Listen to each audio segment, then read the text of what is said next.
I'm Dr. Connie. I'm your host of Mind Your Health podcast. I share my unique perspective both as a practitioner and a patient battling autoimmune condition for over 25 years because I had to figure things out on my own, and my education and my practical approach as a patient allows me to truly integrate it so that you can be whole and the burden of sick care is no longer your own burden to carry.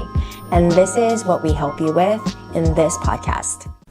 Hey everyone, so I wanted to this week talk about the impact of perceived unworthiness on chronic illness and the nervous system. Because at the end of the day, no matter what diet you try, no matter what exercise you do, no matter how disciplined you are in your life, unless these underpinnings of your self-identity and your self-worth is brought to the surface or lack thereof, nothing else is going to matter. Here's why I'm talking about this is I had a functional yoga medicine patient that I had to evaluate and assess. And a lot of the times, patients have tried everything. They've tried the functional doctors, the holistic doctors, the diets, and all the things. I mean, it's very impressive to me how much effort goes into this health and wellness endeavor. And my patients get so busy doing all the right things, and yet there is this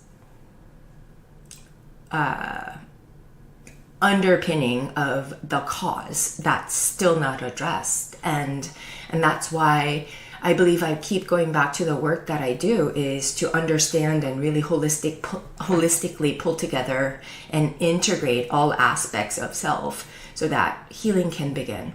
Because there's this programming that's happening for all of humanity from the birth process to however old you are.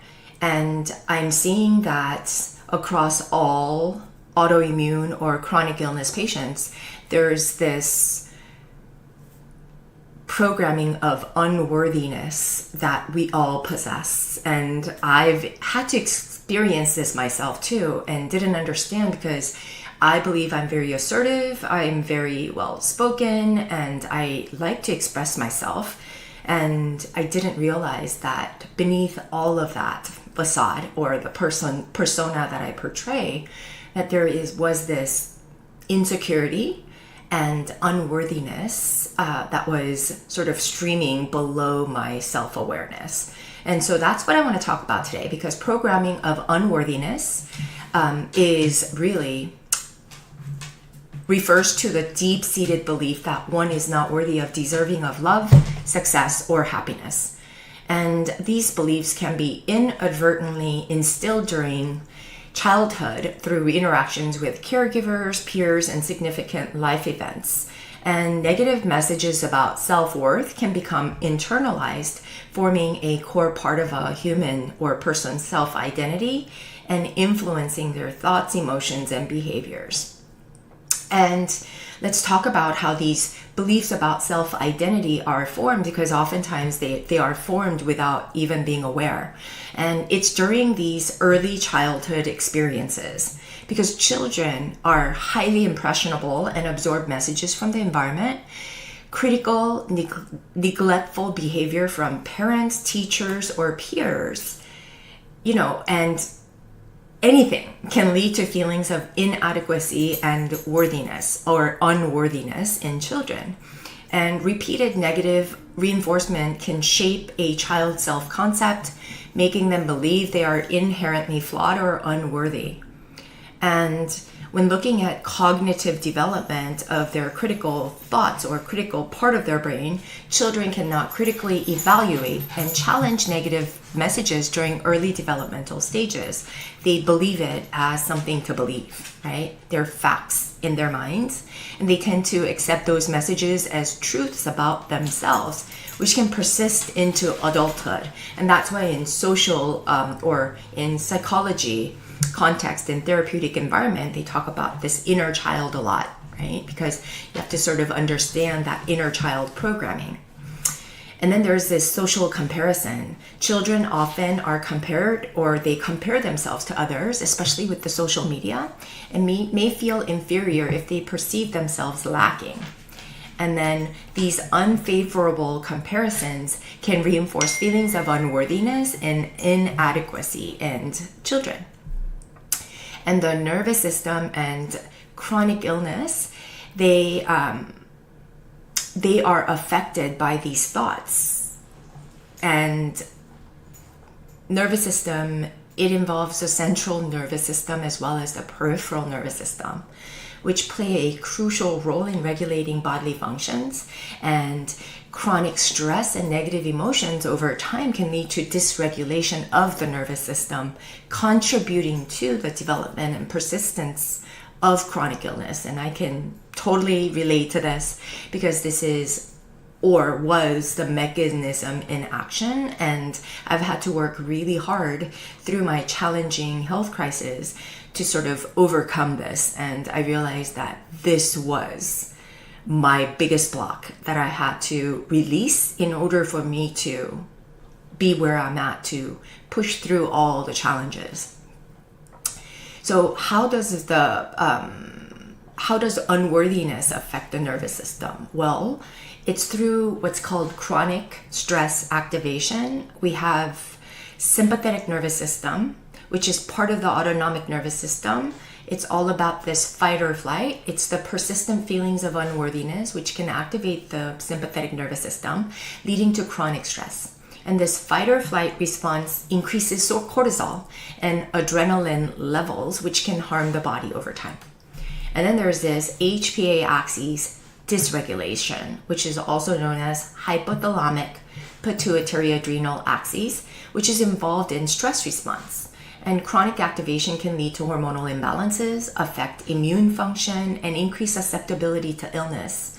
So it does, this dysregulated nervous system as a result of unworthiness does impact the immune system. Okay, and it can affect your inflammation because chronic stress and negative emotions can lead to increased inflammation, which is linked to various chronic illnesses, including heart disease, diabetes, and autoimmune disorders. And then there is this immune suppression that goes on because prolonged stress can weaken the immune system, making the body more vulnerable to infections, and it gets slower to heal, especially because your gut is affected at this core level. And there is this concept of neuroplasticity and negative thought patterns that work together to reinforce negative beliefs. Because the brain's neuroplasticity means repeated thoughts and experiences can shape it. And persistent feelings of unworthiness can create and reinforce neural pathways that perpetuate this negative dysregulated state of your nervous system, thereby leading to these symptoms. So it does also impact your brain function because chronic negative thought patterns can affect areas of the brain responsible for emotional regulation, decision making, and also stress response. So how does all these things manifest into chronic illness? Well, there's mental health disorders. There's depression and anxiety comes to mind at the forefront. This is the most common thing. Feelings of unworthiness are strongly linked to depression and anxiety, which can have physical health repercussions. There's this somatic bodily symptoms, which psychological distress can manifest as physical symptoms like headaches, gastrointestinal issues, and chronic pain. And then also autoimmune disease. Increased susceptibility because chronic stress and inflammation can trigger and exacerbate autoimmune conditions where immune system attacks body's own tissues, and then it can lead to cardiovascular disease as well. Heart disease and hypertension. Chronic stress and resulting physiological responses can increase the risk of heart disease and high blood pressure. And then, as I mentioned, it affects your gut. It can manifest as IBS and ulcers because stress and negative emotions can impact gut health, contributing to conditions like irritable bowel syndrome and ulcers. So how do you break the cycle? Here are some strategies for healing.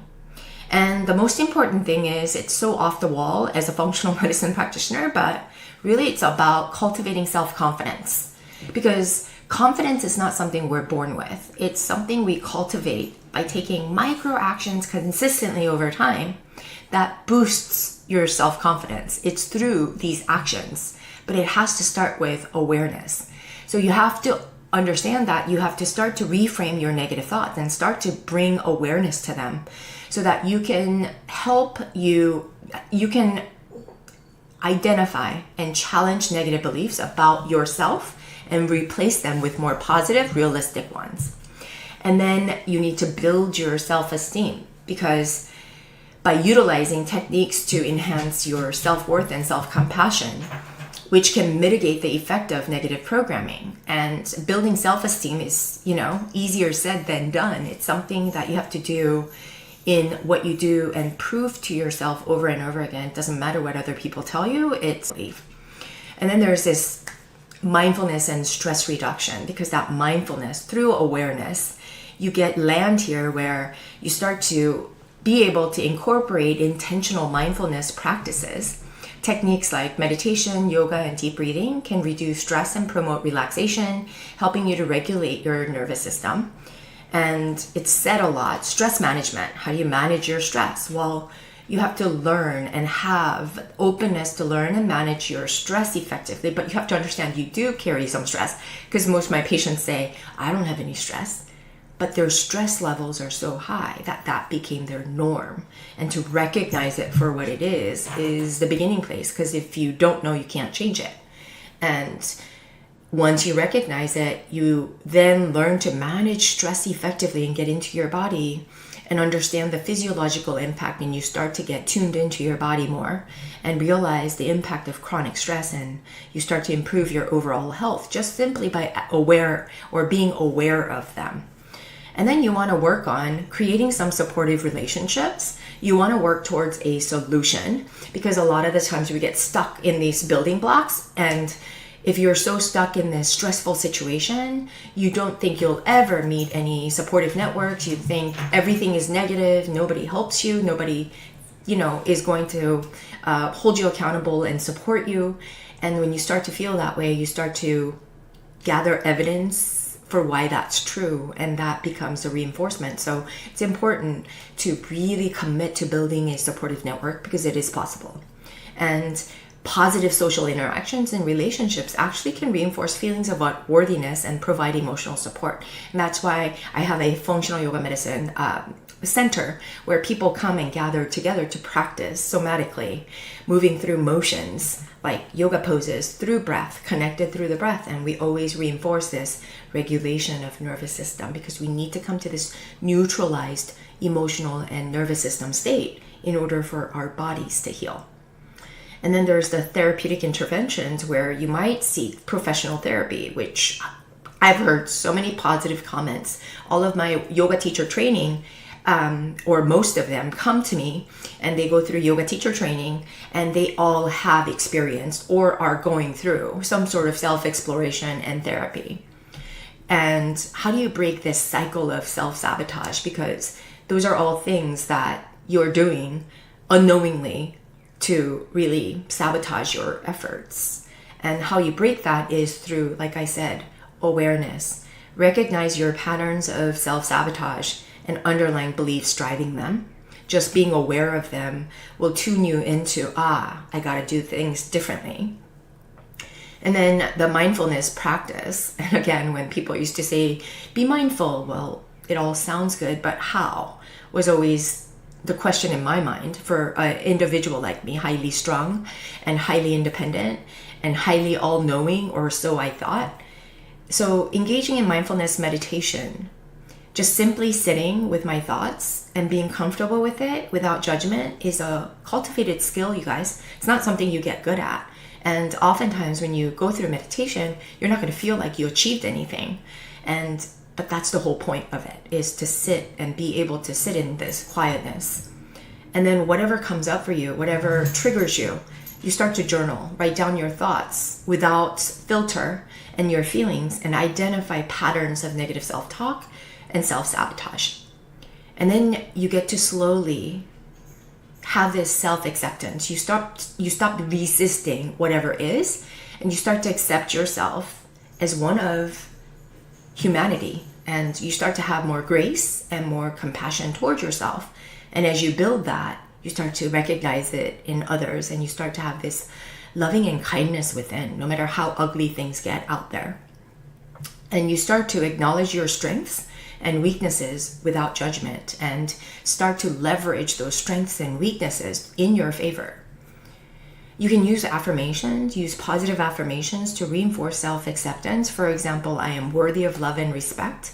You might be tapping, and there's an emotional tapping technique that you can deploy to get your somatic response, to tap in different meridian points. These are some things you can do.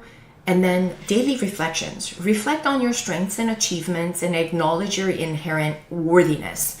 And be in the vigilant lookout for evidence of such in yourself. And then you start to really commit to self-love and cultivate a sense of compassion and kindness towards yourself, treating yourself with the same care you would offer a friend. And then there's self-care. Prioritize activities that nurture your physical, emotional, and mental aspects of you, purely for you. Compassionate self-talk is also another thing. Replace negative self-talk with compassionate and supportive messages. And then following reprogramming, you then actively work to change negative beliefs and behaviors through this positive action and mindset shift. And action begets action, and the momentum will grow confidence in yourself by you providing to yourself over and over again that the new version of you is different, and you start to detach from the past and future, and you just work on yourself here and now. And that's what presence is all about, living the life now full of gratitude. And then you start to make healthier life choices that now aligns with who you are as your personal identity. And you hold your values up high, and you start to prioritize yourself. And then you start to move regularly through regular exercise like yoga. Physical activity can reduce stress. It can be a walk in the park or a hike. It improves mood when you move, contributing to better mental and physical health.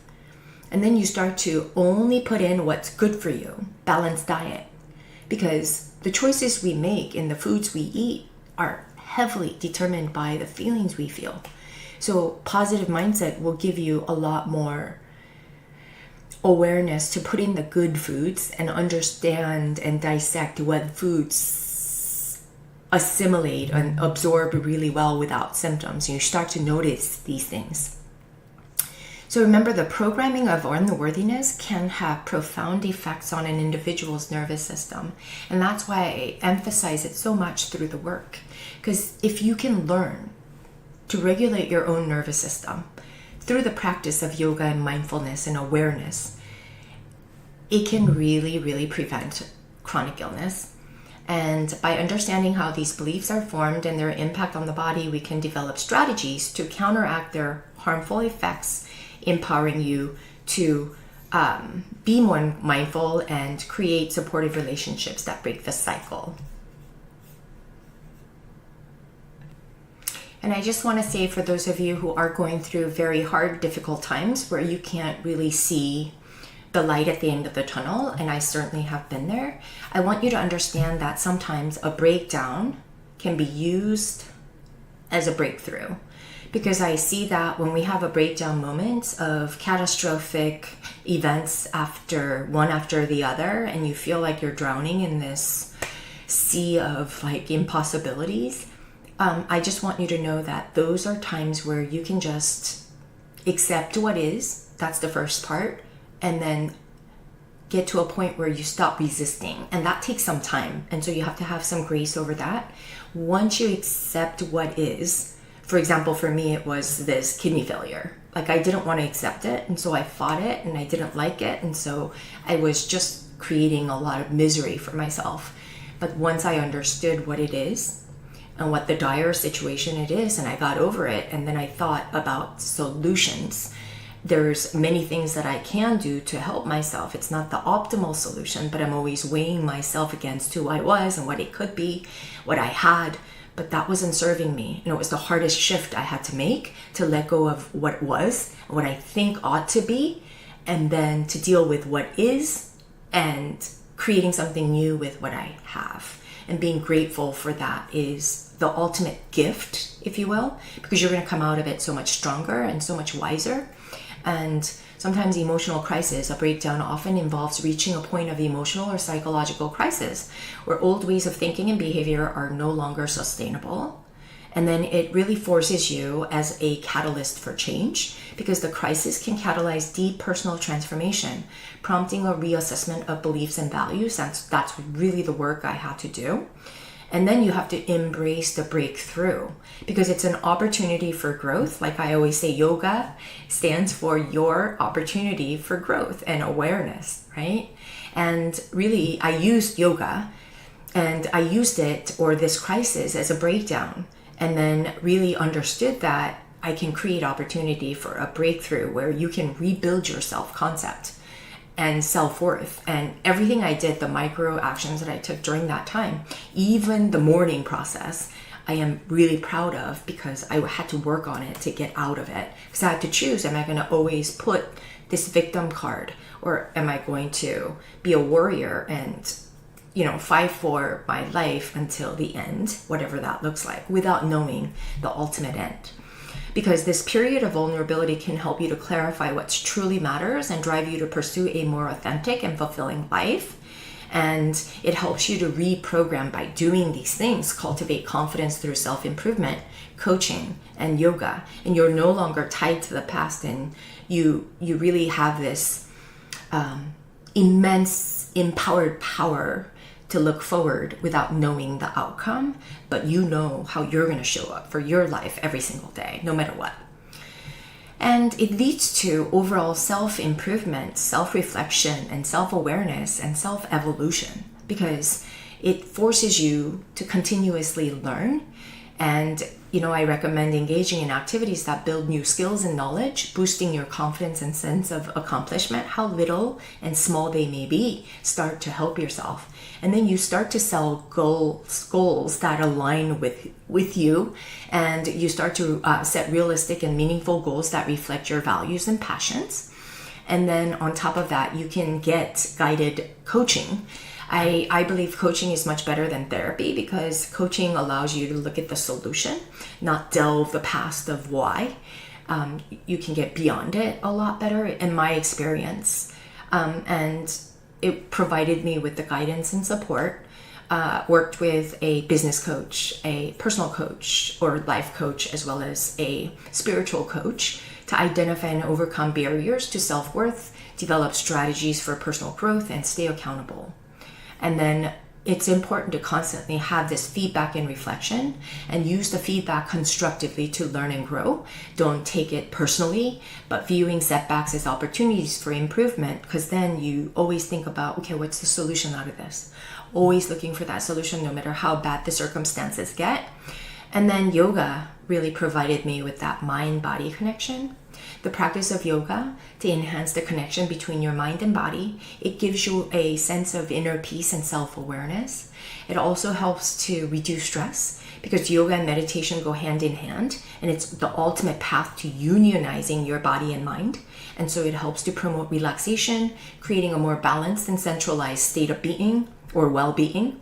And it's empowerment through movement, that somatic movement, utilizing the ease method, right? Use yoga to build strength and flexibility, which can translate into greater mental and emotional resilience.